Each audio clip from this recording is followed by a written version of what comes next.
I know like it's only just lettuce, but it's part of the ingredients in a burger. And if, people get burgers without lettuce, there'll be some pretty upset customers. So we don't want to upset our customers. Today on Dirty Linen, we keep zipping around, chatting to people about the state of their business and the impact of food costs on getting that delicious food to the people. Our guest today is Joelle Bou-jaoude from Brodburger in Canberra. Brod has 3 outlets. The burgers look insanely delicious. Joelle, welcome to Dirty Linen. Thank you, Dani. Great to have you on the show. Tell us a little bit about Brodburger. What are you guys all about? So we started out in 2009 and we were a burger restaurant, and we started out in a red caravan by the lake at Bond Park on the Lake of Burley Griffin.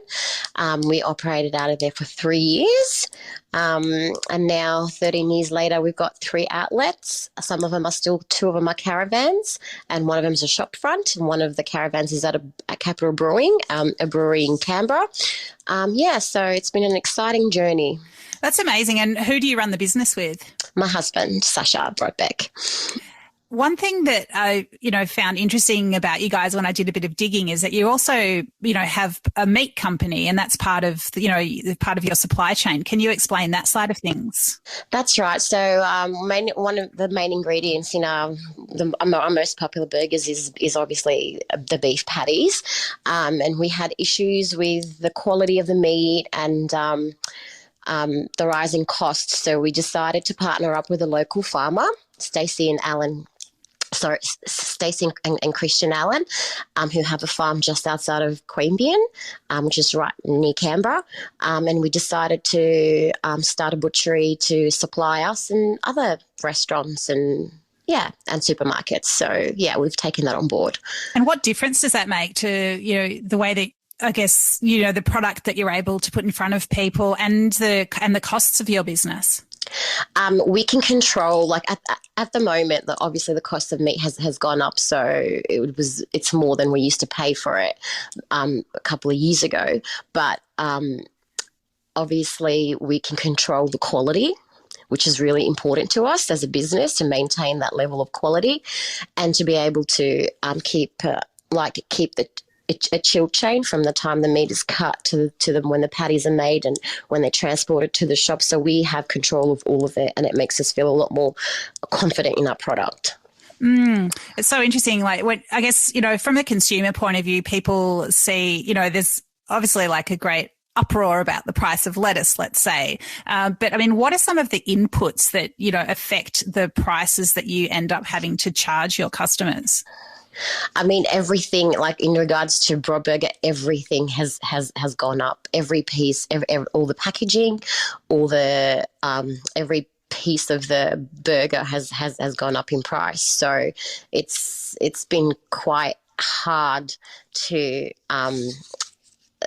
run a business at the moment. It's because the cost of doing business as a whole has exponentially gone up. So it's been a bit difficult. And we try and absorb those costs as much as possible before putting our prices up to our customers, which we absolutely love and adore because they're a part of the community that we love. That we love being a part of. So it's just really hard at the moment to try and balance all these things that are happening due to COVID, the war in Ukraine, the climate change. It's all like affecting everything that we do.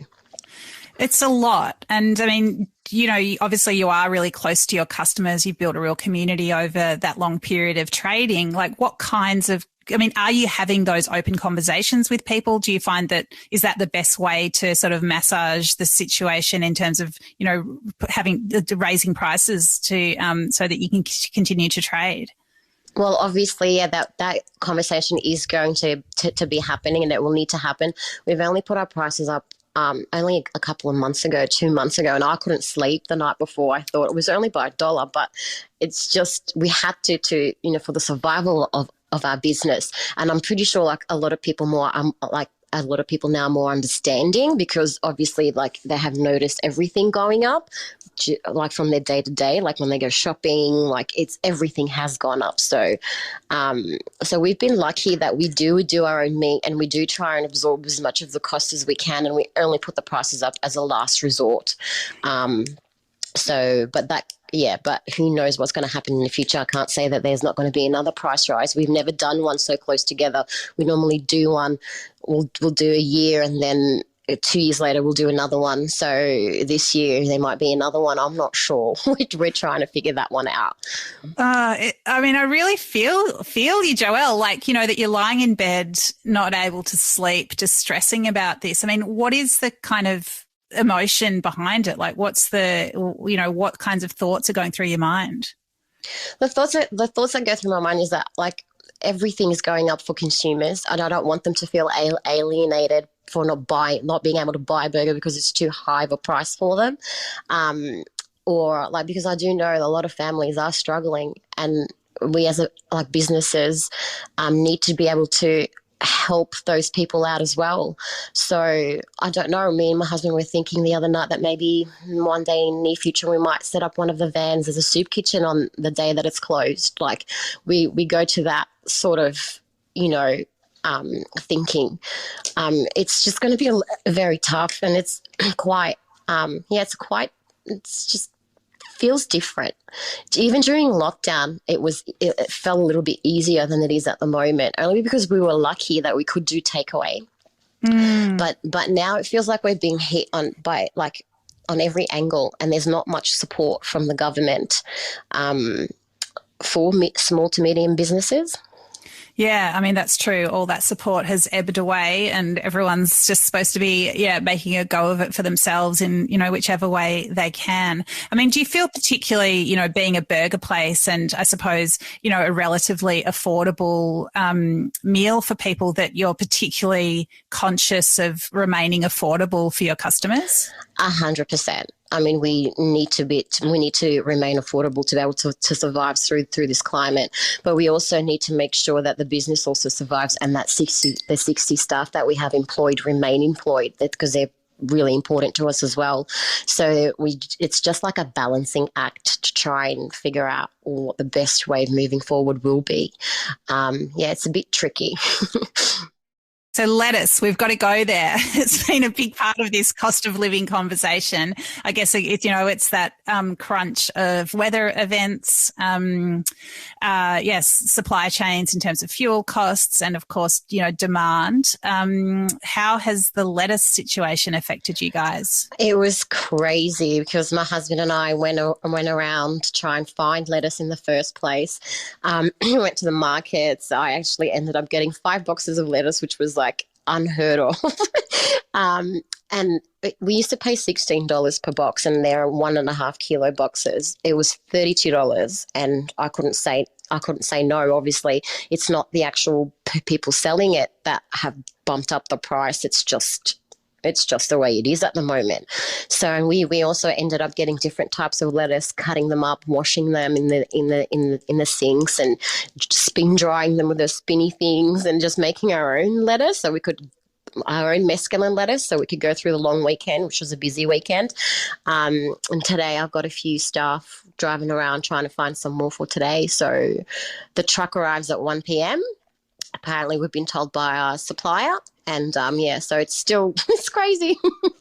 We've been running around. Yeah, so you've literally, where are your staff going looking for lettuce on the lettuce hunt around Canberra? They go to some suppliers. We've even had to go to Woolies and Coles to try and find some. Like it's pretty crazy. I know, like, it's only just lettuce, but it's part of the ingredients in a burger.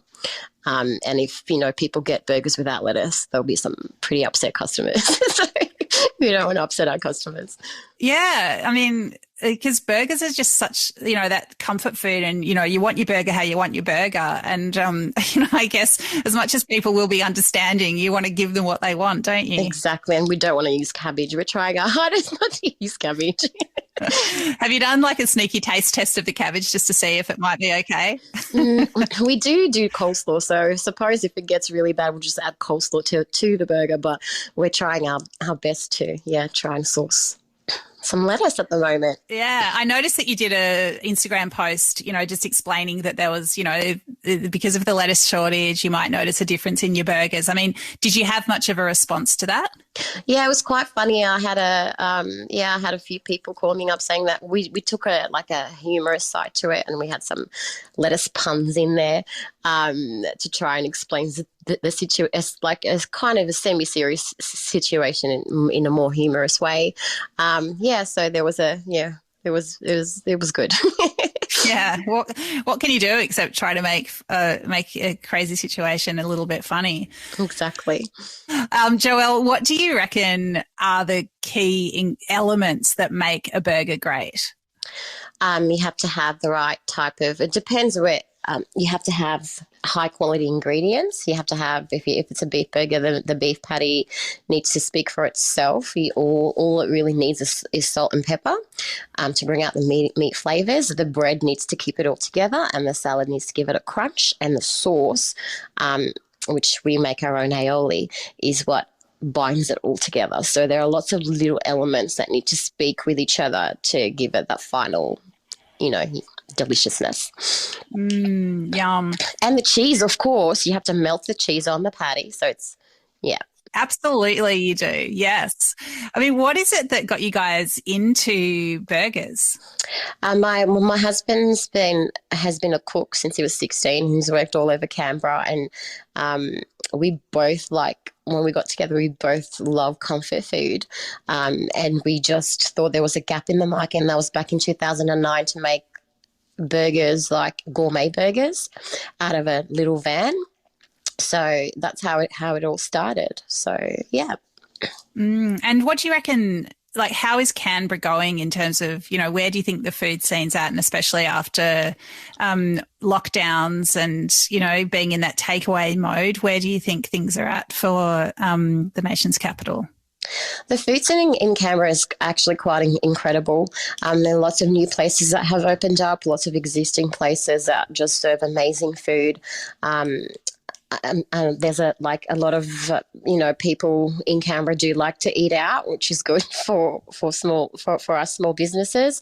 It's been amazing to be a part of the journey, and to have been in the scene for 13 years and seeing all these different places pop up and evolve over time. It's been quite an exciting journey, and it will continue to do so, I hope. I'm sure it will. So, Joelle, when I come and enjoy a Brodburger, obviously I'm going to have the classic with the beef burger, but what's another one that you reckon I should try? So I normally get, because you get to choose your own cheese at Brod as well, you can have a choice between blue, brie, Swiss and cheddar. So you can have a burger in different, and by changing the cheese, it tastes different. So I normally have a Brod burger with brie, with an egg added and beetroot on it as well.